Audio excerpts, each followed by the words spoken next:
प्रणाम करती हूँ अपने गुरु महेश्वर शिव के चरणों में। माता भवानी के चरणों में मेरा प्रणाम है। इस कालखंड के प्रथम शिव शिष्य साहब श्री हरिंद्रानंद जी के चरणों में मेरा प्रणाम है। शिव शिष्य परिवार की शक्ति दीदी नीलम आनंद जी के चरणों में मेरा प्रणाम है। शिव गुरु कारवां के माध्यम से हमसे जुड़ने वाले, हमें देखने वाले आप सभी को मेरा प्रणाम है। आज आप सबके बीच में पुनः उपस्थित हुई हूँ साहब श्री हरिंद्रानंद जी द्वारा लिखित पुस्तक आओ चलें शिव की ओर को लेकर के। यह पुस्तक अपने आप में अद्भुत है, अकल्पनीय है। इसका कवर पेज का यह चित्रांकन सामान्य मन की सोच से परे है कि काल के मुख में बैठा जीव अपनी अनंत इच्छाओं के साथ जीवित है, किंतु भयभीत नहीं है। जीव का भयमुक्त होना भी तो उस शिव की दया पर ही संभव है। पुस्तक को विभिन्न आलेखों में विभाजित किया गया है।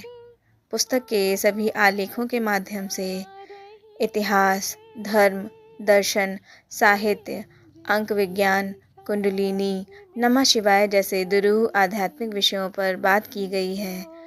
धार्मिक अनुष्ठानों का समापन शिव की ही स्तुति से क्यों होता है? ऐसा करते तो सभी हैं, किंतु क्यों करते हैं? इसके पीछे का क्या कारण है, क्या रहस्य है? इन सभी बातों को इस पुस्तक में बड़ी ही सरलता और सुगमता से लिखा गया है, जो आम जनमानस के लिए सरल, सुलभ और ग्राह्य है। इस पुस्तक के साथ साथ मानव जीवन की आत्मा जुड़ी हुई है, उसकी चेतना जुड़ी हुई है, और मानव चेतना का अभ्युत्थान तो बस यहीं से होना है, शिव के साथ होना है। शिव की ओर चलने से इतर कोई मार्ग शेष ही नहीं है। निविड़ अंधकार में पड़ी मानव चेतना को शिव की ओर ले जाने का जो संकल्प हमारे साहब श्री हरिंद्रानंद जी द्वारा लिया गया है, उसके लिए संपूर्ण मानव जाति आपकी सदैव ऋणी रहेगी। इस महान कृति से मानव मन, समाज और राष्ट्र का पुनरुत्थान होगा। हमारा गौरवशाली अध्यात्म पुनः समृद्धि की ओर जाएगा, पुनः पुष्पित होगा, पल्लवित होगा, और यह हमारे आध्यात्मिक अतीत भगवान शिव की दया से ही संभव होगा। आइए अपने साहब की लेखनी से अपने साहब के मन की बात को जानते हैं। मेरे साहब कहते हैं, मैं हरिंद्रानंद बस चल रहा हूँ, 72 वर्षों से चल ही रहा हूँ, अपने पाँव में अनेकानेक जंजीरों के बावजूद। यहाँ सबको चलना ही पड़ता है। जिस धरती पर बैठा हूँ वह भी तो चलायमान है। वैसे अब थक सा गया हूँ, जीवन का अंतिम पड़ाव है। अब पाँव साथ नहीं दे रहे हैं, कभी घुटनों के बल तो कभी पाँव के सहारे चलता जा रहा हूँ। अनायास विचारों की पोटली लिए मन भी चल रहा है, कभी जगत की वीथियों में घूमता है तो कभी शिव के राजमार्ग में। व्यक्ति जगत में पैदा होता है, पलता है, बढ़ता है, आध्यात्म भी तो यही उत्पन्न होता है, मन के एक मोड़ से। पता नहीं उस मोड़ पर मैं कब मुड़ गया था। प्रत्यक्षतः बालकाल से ही पूजा पाठ की पगडंडियों में भटकता रहा। मंजिल का पता नहीं था, बस निरुद्देश्य भटकता रहा। 12 वर्ष की उम्र में शमशान और अघोर तंत्र की क्रियाओं से पाला पड़ा। एक लगन थी, एक तड़प थी उस रहस्यमयी दुनिया को जानने की जो दृश्य नहीं है, जिसका अनुभव भी अपनी ज्ञानेंद्रियों से नहीं हो पाता है।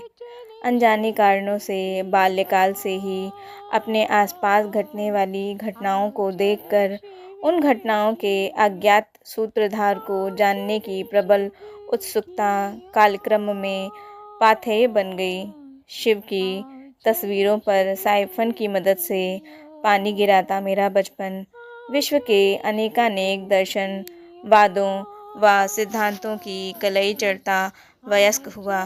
मेरी पारिवारिक पृष्ठभूमि और मान्यताओं ने सदैव मुझे पुस्तकों के करीब रखा। इसका परिणाम यह हुआ, पुस्तकों का जितना प्रभाव पड़ा है उससे कहीं अधिक प्रभाव रहस्यों की तलाश और उनकी ओर अनजाने आकर्षण ने डाला। तंत्र मंत्र और शमशान के प्रति रुझान ने मुझे तांत्रिकों, औघड़ों और शरीरी गुरुओं के साथ मिलाकर खड़ा कर दिया। अपनी सीमा में उपलब्ध घुमक्कड़ साधुओं, ढोंगी तांत्रिकों के महाजाल में मैं उलझता गया।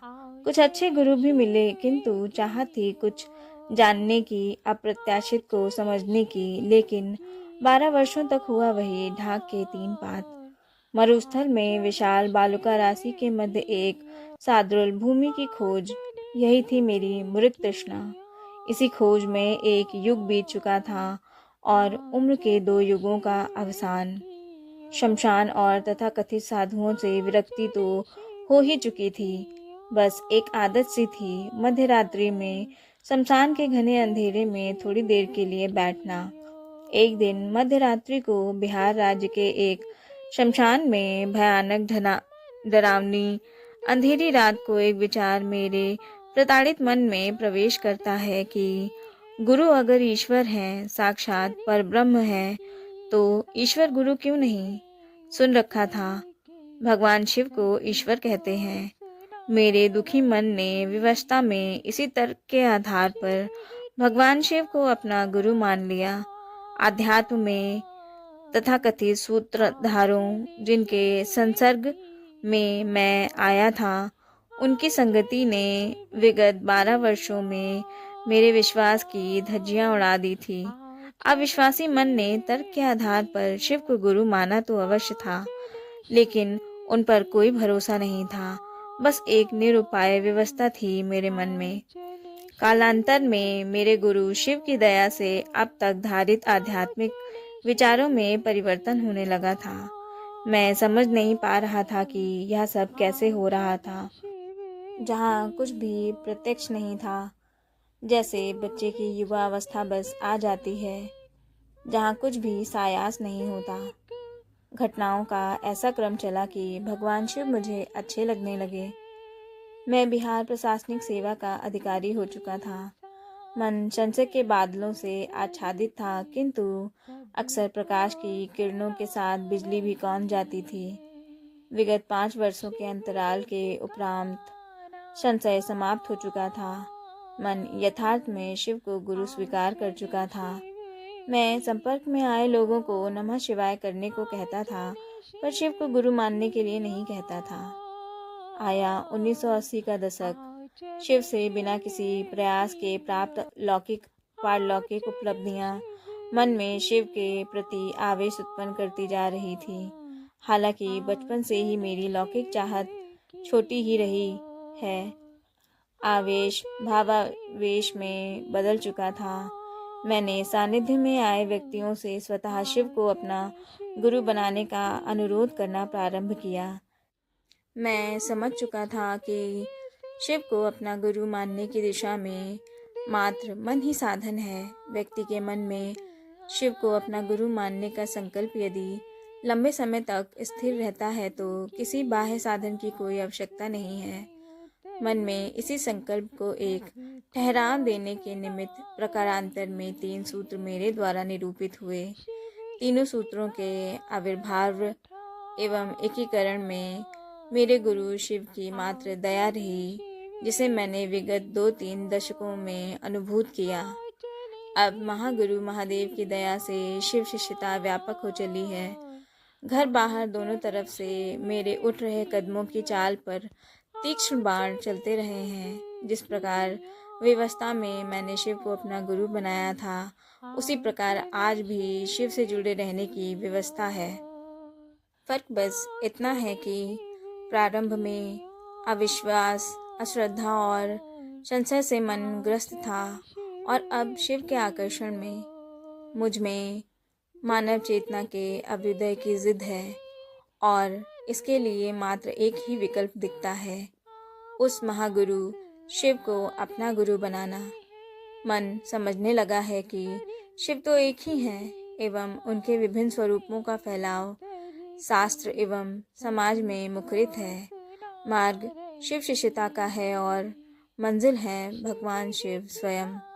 देशी केंद्र क्रोध भट्टारक दुर्वासा के शब्दों में का पूजा पूज कहा शिव गुरु रीति कहा को विधि कश्य मंत्र किम पीठम किम प्रसूनम किम मल सलिलम केत्रः सर्वोपचारः निद्वंद्वसया मनस्ते द्वयमिति रचितं सर्वमेत तत्कथ्यम सयात संतोषार्थे महेश त्रिकरण विमल ज्ञान पूजा प्रसन्नः। अर्थात शिव की पूजा, शिव गुरु से सानिध्य, उनसे संबंधित विधियाँ, मंत्र, पूजा का आसन, अर्पित जल एवं पुष्प सभी महेश हैं, स्वयं शिव हैं। नवंबर सन 2008 से बिहार सरकार के संयुक्त सचिव के पद से सेवानिवृत्त होने के उपरांत भी शिव गुरु के स्वरूप की व्याप्ति में अत्यधिक व्यस्त रहा मैं। अभी भी स्थिति वही है। अचानक कोविड की त्रासदी से राष्ट्र को मुक्त कराने के निमित्त घोषित लॉकडाउन के आह्वान पर मैंने वर्तमान प्रयास में स्वतः अपने आप को कैद कर लिया। जीवन की बाह्य हलचल समाप्त हो गई और प्रतिफल के स्वरूप में यह पुस्तक आप सबके सामने है। ऐतिहासिक तथ्यों के संकलन के साथ भगवान शिव एवं उनकी शिष्यता के विचारों को इस पुस्तक में समेटने का छोटा सा प्रयास किया गया है। इन आलेखों का लेखन सरकारी व्यस्तता और शिव गुरु कार्य की अनवरत चेष्टा के कारण दुरूह था। लगभग 3 दशकों में लिखे जाने के कारण आंशिक समरूपता मिल सकती है। वैसे भी शिव तो कण कण में है, उनकी समरूपता सर्वसहज है। ठीक उसी तरह से उनका संदर्भ भी हर जगह समरूप होगा। पुस्तक में प्राप्त त्रुटियों के लिए मैं क्षमा प्रार्थी हूँ और आपके सुझावों का सर्वदा सदैव आकांक्षी भी। जीवन में गुजरे लम्हों का संगीत मधुर है। शरीर अब अवश्य शिथिल हो रहा है, पर मन गुजरे वर्षों के प्रतिफल से उत्साहित है। मैं चला अकेला ही था, पर लोग आते गए और कारवां बनता गया। भवतेरे शिव शिष्य सन 1980 के दशक से ही बड़ी लगन और तन्मयता से शिव गुरु पथ के अनुगामी हैं। मैं अवनत हूँ घनेरों शिव शिष्यों के सामने, जिन्होंने वर्षों से शिव गुरु और उनकी शिष्यता को व्यापक करने के निमित्त निरंतर सफल प्रयास किया है। सचमुच वे महान हैं, प्रणम्य हैं। शिव गुरु के पद पर शिव शिष्याओं का निरंतर योगदान मुझे सदैव उनका ऋणी बनाए रहेगा और मैं उनका ऋणी भी हूँ। पुस्तक में प्रस्तुत आलेख बुद्धिजनित प्रतीत होंगे, परंतु शिव सत्ता को तो व्यक्ति के बोधि में जाना होगा। शिव का गुरु होना बोधात्मक है, वागात्मक नहीं। वह गुरु सत्ता बुद्धिजनित विचारों को बोधि में रूपांतरित करती है। मस्तिष्क में उत्पन्न विचार भाव रूप लेकर हृदय का पक्ष बनते हैं। यहीं से प्रारंभ होता है समझ का सृजन, जिसे आध्यात्म में ज्ञान कहा जाता है। शिव स्वयं ज्ञान और विद्या के तीर्थ हैं। विद्या तीर्थ महेश्वरः। इस पुस्तक के संकलन और लेखन में मेरी पुत्री अनुनीता ने अथक सहयोग दिया है। सहयोगी रहे मेरे प्रोफेसर सर रामेश्वर मंडल जी, श्री गौतम जी, श्री राजेश जी और मेरे ज्येष्ठ पुत्र श्री अर्चित आनंद, पुत्रवधू श्रीमती बरखा और जामाता डॉक्टर अमित कुमार जी ने जो लेखन एवं पुस्तक के मुद्रण के निमित्त मेरा उत्साहवर्धन किया है, उन सबके प्रति मेरी कृतज्ञता संप्रेषित है।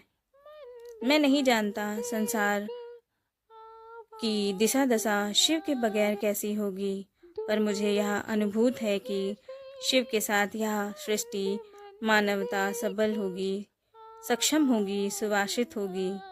अस्तु आप चले शिव की ओर। आप सभी को मेरा प्रणाम। साहब श्री की बातों को, उनके विचारों को जानने, सुनने और समझने का अवसर प्राप्त हुआ है। साहब श्री ने कहा है, शिव ही हमारे गंतव्य हैं, हमारी गति हैं और हमारे गुरु भी। अस्तु, आप चलें शिव की ओर। मिलते हैं पुस्तक के अगले भाग में। आप सभी को मेरा प्रणाम।